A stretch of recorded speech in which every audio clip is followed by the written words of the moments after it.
¿verdad? Como sí, a huevo, ahí me la pelan. No, pues qué bueno. Bueno, entonces, estoy viendo los modos de extinción de las obligaciones que operan ipso iure. ¿Cuál fue el último que vimos, hermano? ¿Cuál fue el último que vimos? Ya no sé. Perfecto. El siguiente modo de extinción de las obligaciones es la pérdida del objeto. Ya hablamos de esto. Pero para que extinga la obligación, la pérdida del objeto debido, debe ser un objeto específico. Porque si es objeto genérico, nunca se extingue la obligación. Por ejemplo, si yo debo 1 tonelada de frijol y llega alguien de la 4T y se la chinga, entonces yo siempre puedo entregar otra tonelada igual de frijol, porque es un objeto genérico.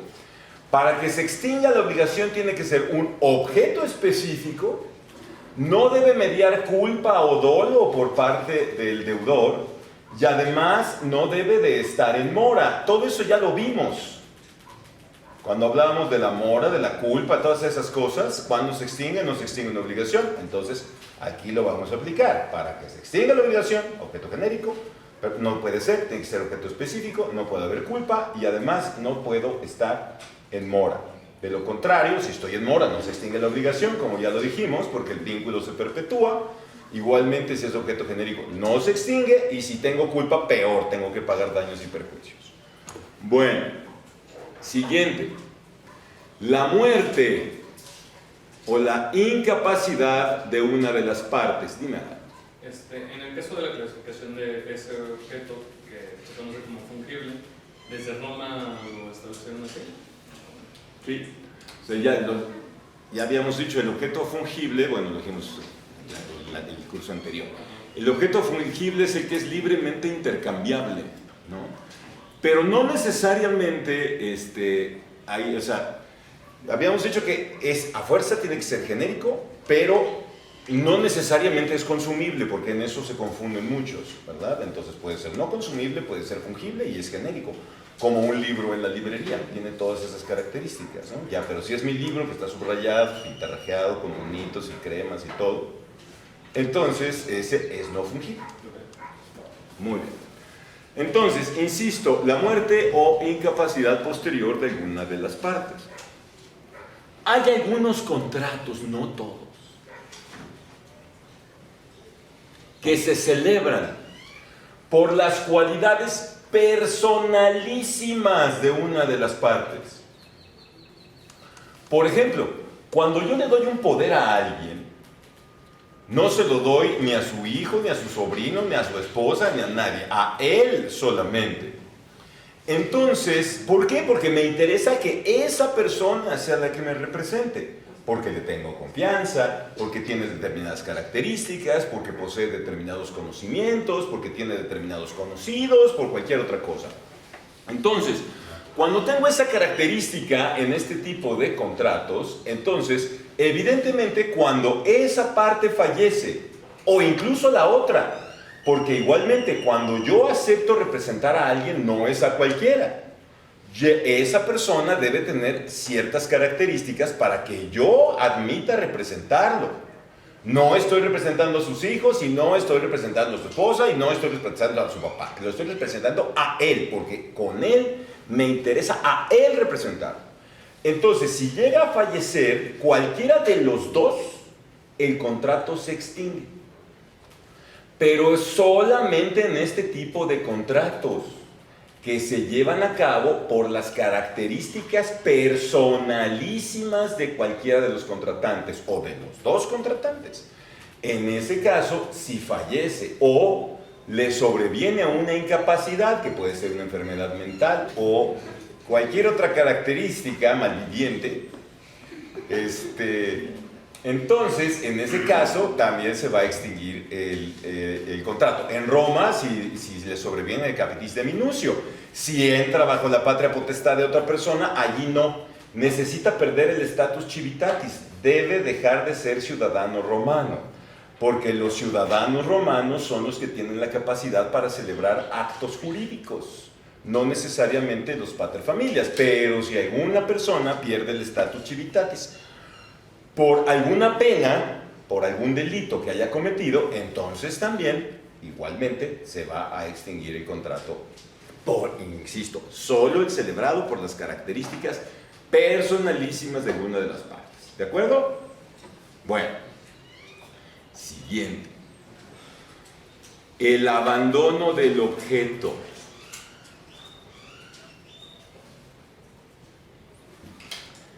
En las obligaciones propter rem, las cuales dijimos que se celebran o que se llevan a cabo en virtud de una cosa.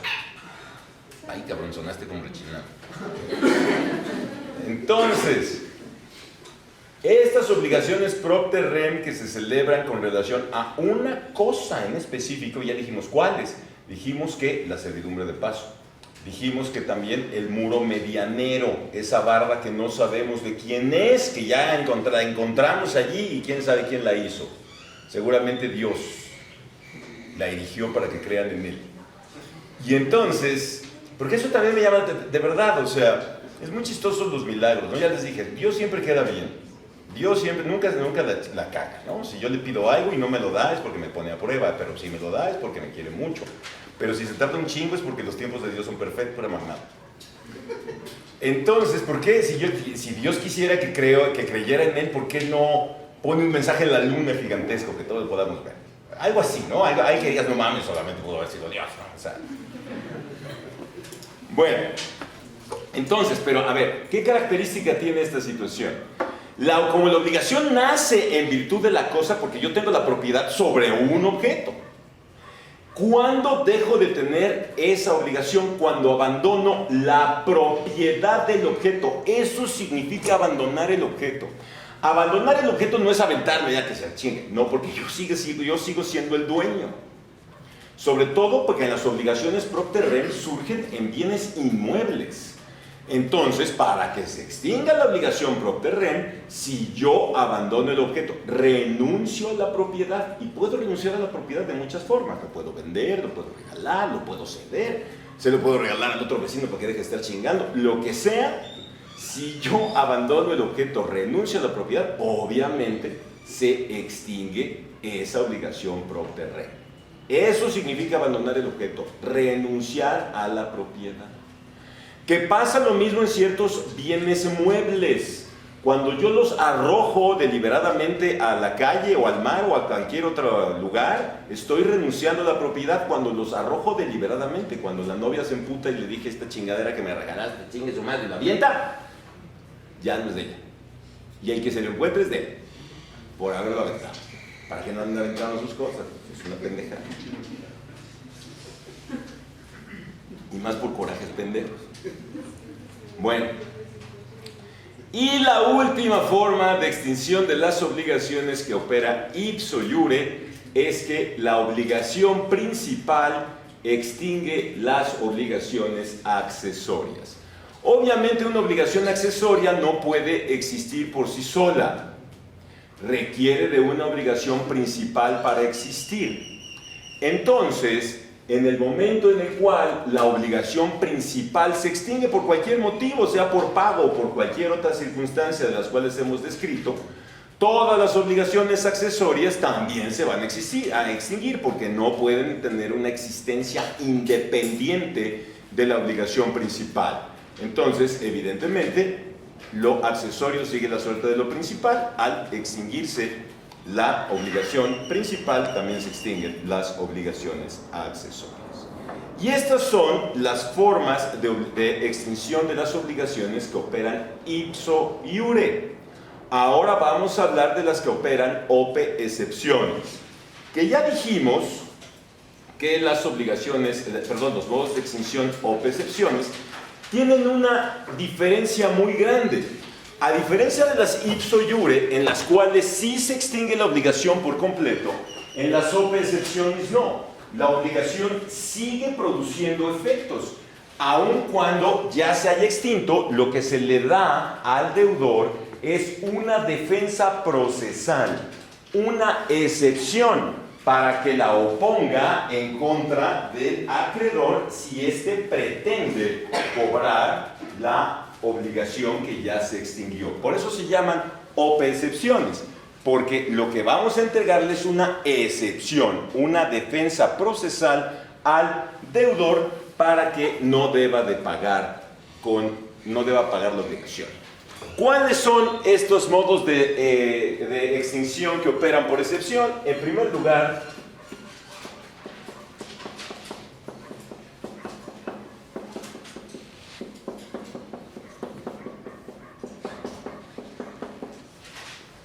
las modalidades extintivas. Miren, cuando nosotros decidimos insertar un elemento accesorio en una obligación, es decir, un término, una condición o un modo, cuando nosotros decidimos insertar este tipo de elementos accesorios en la obligación, hablamos que esos elementos accesorios se llaman modalidades. Las modalidades de la obligación son el término, la condición o el modo. ¿De acuerdo? Entonces, cuando una obligación está sujeta a modalidades, es porque tiene cualquiera uno de estos elementos accesorios. Bueno, ¿cuáles son las modalidades extintivas? El término y la condición resolutorias. Entonces, ya sabemos nosotros que es raro, pero muchas veces las obligaciones tienen un término o tienen una condición resolutoria. Lo normal es que nazcan sin modalidades, que durante el tiempo se vayan cumpliendo normalmente hasta que se extinga la propia obligación. Cuando nosotros le ponemos un término o una condición resolutoria, un término, un acontecimiento futuro de realización cierta, o una condición, que es el acontecimiento de realización incierta. Entonces, cuando se da el término resolutorio, se extingue la obligación.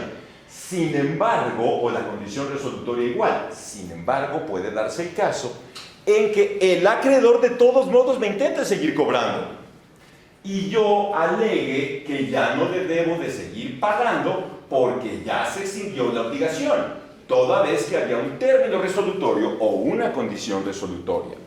Entonces, si me llega a demandar, ¿qué es lo que voy a alegar? Que la obligación está extinta porque se cumplió el término, lo cual es muy fácil de demostrar, solamente con decir esta obligación está sujeta a término resolutorio y listo, se dio, se extinguió la obligación.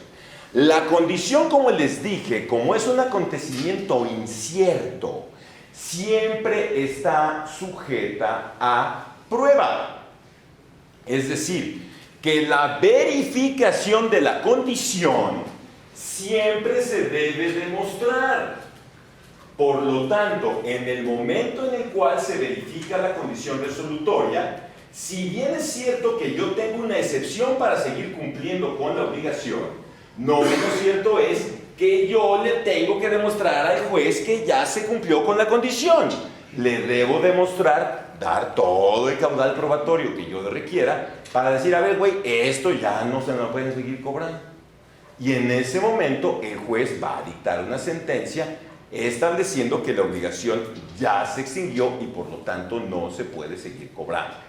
Entonces, insisto, tanto el término como la condición resolutoria no extinguen de pleno derecho la obligación, pero sí me dan un medio de defensa para que en el caso de que me traten de seguir cobrando, yo pueda ante el juez demostrar que la obligación ya no está vigente. ¿De acuerdo?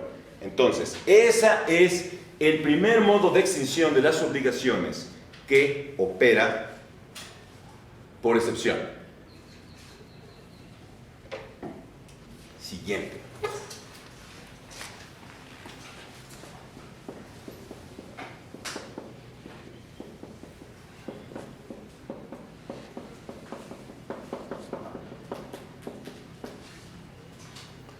El pacto de non petendo.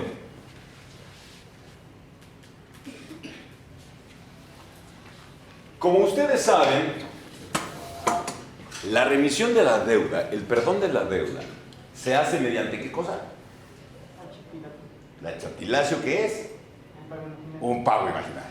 Y que además, como nunca más se les va a olvidar, pendejos, es que tengo que ir con los 5 testigos, el portabalanzas, las frases sacramentales, etcétera, ¿verdad? Van a imaginar.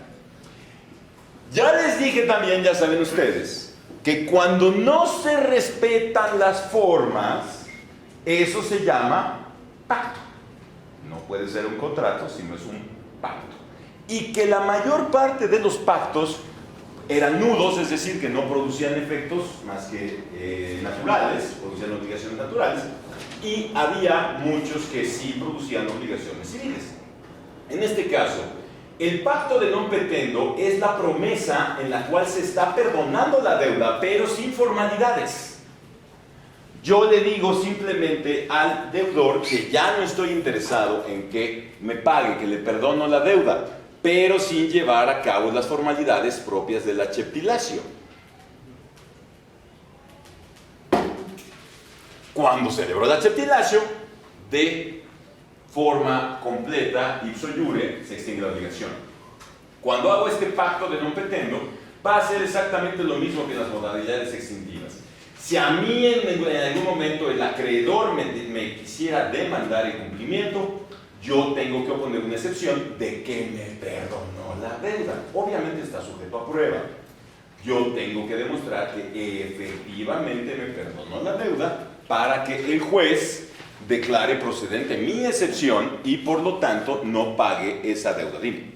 Y si no tiene formalidades, ¿cómo se puede poner? Pero es que, a ver, ¿qué es la formalidad? Lo de los 5 testigos y... No. ¿Qué es la formalidad? ¿Qué es la forma en general? es como se debe de llevar a cabo un contrato, una acción conforme a la ley. La ley establece para ciertos actos que yo debo de cumplir con ciertos requisitos para que el acto sea válido, ¿verdad? Muy bien. Entonces, si no tiene, ¿qué formalidad? ¿Que no hicimos los testigos o qué? ¿Qué se te ocurre? Es más, en la actualidad, ¿qué se te ocurre algo que no sea formal? Sería como que ya no ya dejan de pagar simplemente las... No, eso no se puede. O sea, si digo, nada, huevos, no pago. No, pues eso es incumplimiento. Cualquier acto que se te ocurra, no necesariamente el perdón. ¿Cómo se te ocurre una compraventa sin formalidad? sería como cuando vamos a comprar carne en el súper. Justo, nada más dice, te quiero 5 de papa con chorizo, venga, y esta, ¿cuánto cuesta? 5 pesos, porque son de su valle. Entonces, ahí no hay ninguna formalidad. Si yo no me da los tacos y yo sí le pagué, ¿cómo demuestro que le di el dinero? ¡Exacto! O sea, mire, cuando no hay un acto, porque ¿qué es lo que hace el acto formal? El acto formal me da la certeza de que sí celebramos el contrato, ¿ok? En el caso de cometer matrimonio, ¿cómo le demuestro a todos modos, a toda gente que soy un pendejo y me casé? ¡Exacto! Con el acta de matrimonio. Eso es mi formalidad. De que fui con el pinche juez del registro civil y no obstante que mi maestro me dijo que nunca me casara, voy de pinche terco y ahí voy. ¿Ok? Entonces, esa es mi forma. ¿Cómo demuestro que hice un testamento? Con la escritura del notario. Cuando yo voy con el notario me va a dar una escritura con mi testamento y ahí viene todo, ¿no? Que yo comparecí con él, que me identifiqué, que no estoy pendejo, que etc. Y yo digo que tengo estos bienes y que se los dejo a fulanita, etcétera, etcétera, etcétera. ¿Ok? Y esa es mi escritura. Pero esos son los dos únicos, ya, falta otro. Esos son los dos únicos actos solemnes. El matrimonio y el testamento. Igualmente, si yo compro una casa, ¿cómo demuestro que la compré? ¿Y si no tengo escritura? Entonces, pero el contrato está bien hecho, es decir, ¿hay forma? ¿Se formalizó como tiene que ser? No. Yo nada más agarré, pues te vendo mi casa, sí, cómo no. A ver, sácate una servilleta. Ahí está, ahora, pum, pum, pum, ahí está. Es tu contrato, dame la lana, listo, te lo vendí. ¿No? Entonces, en el momento en el cual yo quiero decirle al juez, oye, pues es que ya quiero escriturar, ¿qué tengo que hacer primero? Demostrar que compré la casa. Y le llevo mi servilleta. ¿No? Entonces, por eso te digo, depende cada cosa, es la prueba que yo voy a tener que necesitar llevarle al juez para demostrarle lo que estoy diciendo. No más puedo decir, pues es que te juro por Diosito santo que no existe en ningún lado que sí celebré con él, o sí me perdono. Pues no. Si hago el pacto de non petendo, ¿qué hago? Pues seguramente lo puedo hacer por escrito, o a lo mejor en una peda enfrente de sus amigos me lo dijo. Entonces llevo a todos sus amigos pedos. Además, dile a este pendejo que me perdonó la deuda. Pues depende de cada cosa. Si me lo digo en lo oscurito o porque estábamos dándonos de besos en el rincón, pues hago que lo repitan de todos otra vez, ¿verdad? Dice, no me crees, no te creo ni maras. Repítelo de todos otra vez, por favor. ¿Vale? Sí. Dime. En Roma las personas podían realizar contratos si estaban alcoholizados o ¿Cómo contratos y qué? si estaban en estado de ebriedad Claro, igual que ahora. y podían reclamar una nulidad, ¿no? Pues obvio, no hay consentimiento. Es que miren, a mí me parece algo muy chistoso. Antes, cuando estaba yo bien tarado e iba a las bodas, porque ahora cuando me invitan a una boda nunca voy, porque no voy a ser partícipe de semejante barbarie. Pero a mí me tocaba ver cómo antes de entrar a la iglesia se iban a empedar para agarrar valor. Entonces, pues no te quieres casar, ¿verdad? Si no necesitas empedar para agarrar valor. Eso es una demostración de que no hay consentimiento. Porque me tuve que empedar para agarrar valor. Si verdaderamente que iba a hacerlo, pues entró derechito y chingue su madre y venga. No, ni madre, es bien drogado, pues ¿para qué, verdad? Entonces, porque el alcohol es droga, que no los engañen, el alcohol también es droga. Porque es que el alcohol está bien. No, el alcohol está de la chingada. Bueno, a ver, aparte, fíjense bien, el alcohol tiene un tema, es altamente adictivo, porque después de ciertas copas, al principio se sienten a toda madre, desinhibidos, dicharacheros, cagaditos, etc. Pero después de tantito se empiezan a sentir de la chingada y hay que seguir chupando. Para que vean lo grave, yo no conozco otra sustancia que me hace sentir de la chingada y la gente sigue consumiendo. Hasta que se caiga y vomite y lo mee y todo. Porque obviamente los compañeros borrachos no son solidarios, Le hacen a los borrachos estas chingaderas horrorosas. Y lo han visto. Bueno, entonces, mira, hay otra cosa que les quiero decir. Normalmente, nosotros dejamos de hacer muchas cosas por pena. Lo que les acabo de decir, cuando alguien me perdona algo, en lo oscurito, a mí me da pena luego que lo vuelva a decir. ¿Por qué? ¿Por qué chingados me da pena? A ver, repítelo otra vez, ¿qué tal si no me... Oye, ¿a poco no me crees? No, ya sí te creo, pero ¿qué te parece si le firmas? Así ya todos estamos bien tranquilos y tú también, ¿no? Yo te juro, no me jures de madres, güey, fírmale. Y ya con eso todos estamos bien contentos. O sabes que ahora tenemos otras opciones. No me quieres firmar, no hay pedo. Mira, vamos a tomarnos un video. Así, abrazados y besándonos, diciendo que me perdonas o la deuda, ¿vale? 1, 2, 3, Pero les da pena. No tienen por qué tener pena. Normalmente a todo el mundo le da pena todo. Entonces, por eso, luego hay más problemas. No hay que tener pena. Hay que hacer las cosas porque de lo contrario, luego voy a tener un pinche problemón por penoso. Entonces, eso no está bien. Ay, pero ¿cómo le diré? Pues así con huevos. No están en una carrera, en derecho sobre todo, para andar, llegan, los veo, llegan al tribunal, ¿no? Y con sus papelitos. Disculpe, y la otra ni los pela porque está tragando sopes.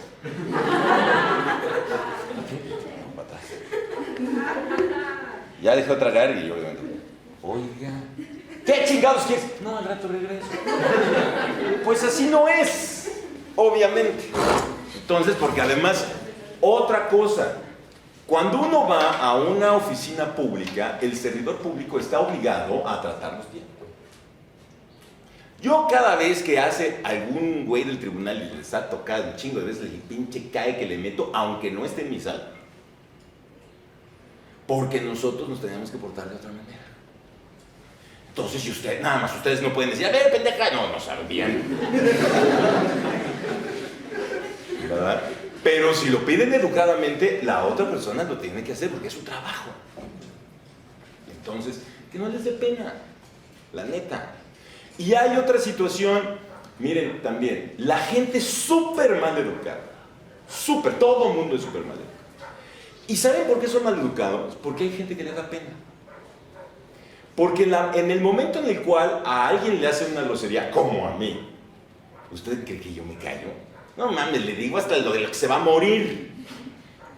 Entonces, y todo el mundo, ay, es que eres bien grosero. No soy grosero. Porque yo no le digo a nadie nada si no me agrede. Pero faltas de respeto ni poquito ni tantito. Porque si yo respeto, exijo lo mismo. Pero la gente permite un chingo de cosas. Chingo. Invitan gente a su casa, ejemplo, y ahí está un pendejo con las patas arriba del sillón. Y uno no les dice nada. ¿Por? Mira, pendejo, baja las patas. Ay, qué delicado. ¿No te parece la rate? Ve a subir las patas a tu casa. Y hacen un montón de cosas horrorosas y uno ahí callado. Ay, es que es mi invitado. Chingue su madre. No. El invitado tiene que portarse como gente decente también. Entonces, de verdad grábense estas cosas porque luego es más sencilla la vida. No permitir este tipo de pendejadas. Bueno, siguiente modo de extinción de las obligaciones.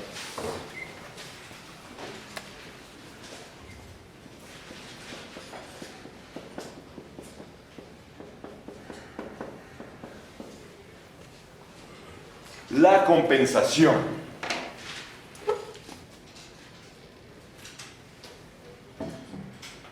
La compensación se presenta cuando tenemos a dos personas que son acreedores y deudores recíprocos en dos obligaciones diferentes. Es decir, tenemos dos deudas diferentes y en una hay un acreedor y en la otra esa misma persona es deudor. Y en la primera obligación el deudor, en la otra obligación es acreedor. ¿Sí está claro?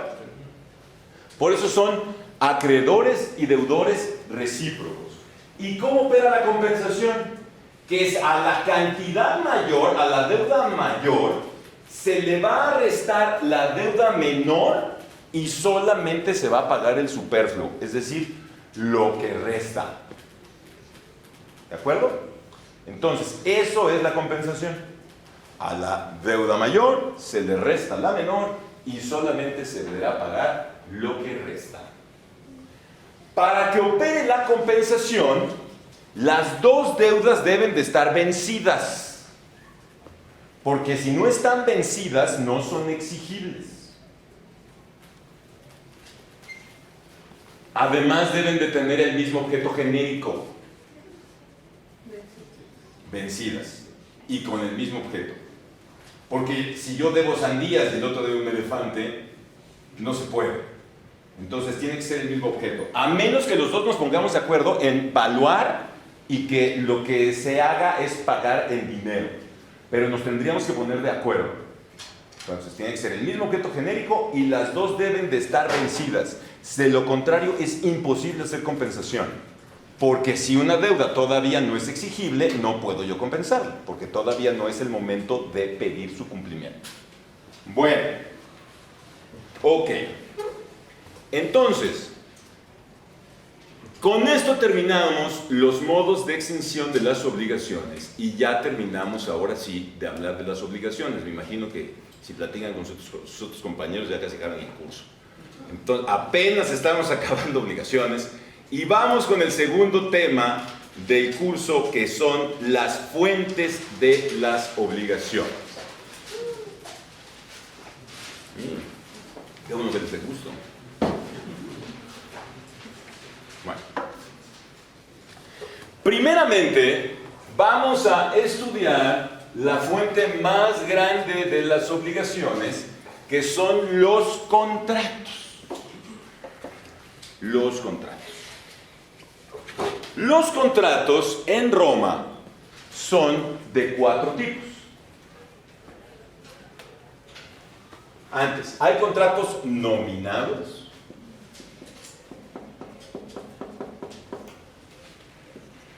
Y se llaman contratos nominados porque tienen nombre. Y también hay contratos innominados.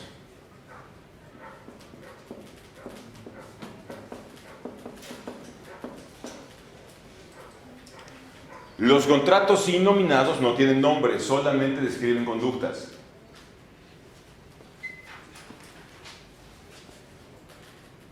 Durante la historia de Roma, los contratos nominados fueron 4.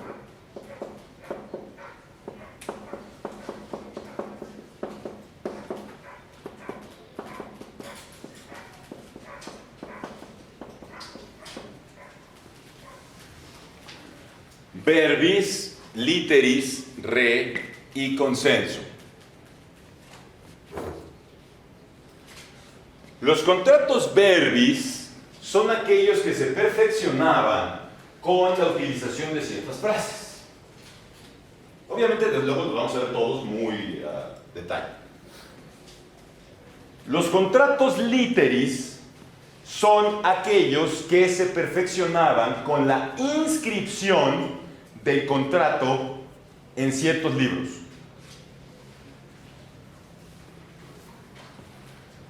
Los contratos reales son los que se perfeccionan con la entrega del objeto.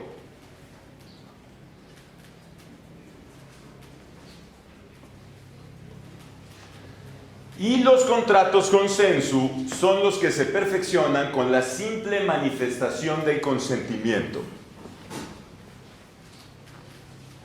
Entonces ya tenemos los contratos verbis, literis, re y consenso. Insisto, luego los vamos a ver con detenimiento. Y los contratos innominados son 4 también. ¿Por qué son 4? Por el pendejo de Justiniano. Todo que es 4 es ese pendejo.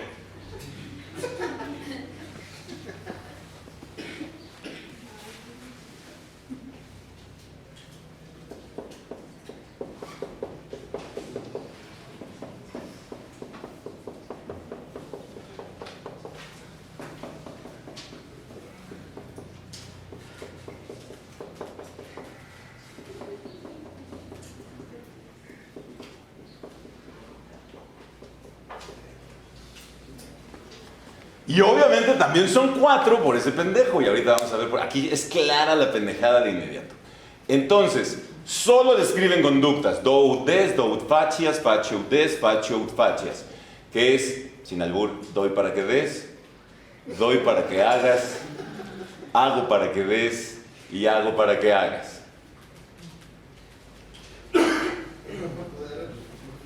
¿Perdóname? Bueno, no, porque es de más educación repetir y no desayunar. Imagínate decirlos así repitiéndose y así como.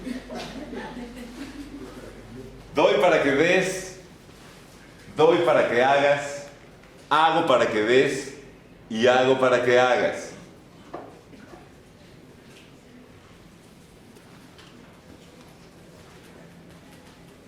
¿Y por qué digo que aquí la pendejada está de inmediata?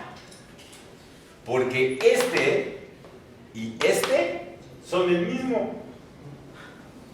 El mismo. Nada más lo cambiamos. Pero es el mismo pinche contrato. Pero se veía feo 3. Por eso son 4. Bueno. Entonces, vamos a ir estudiando cada uno de estos contratos, tanto los nominados como los innominados. Pero nos vemos el viernes.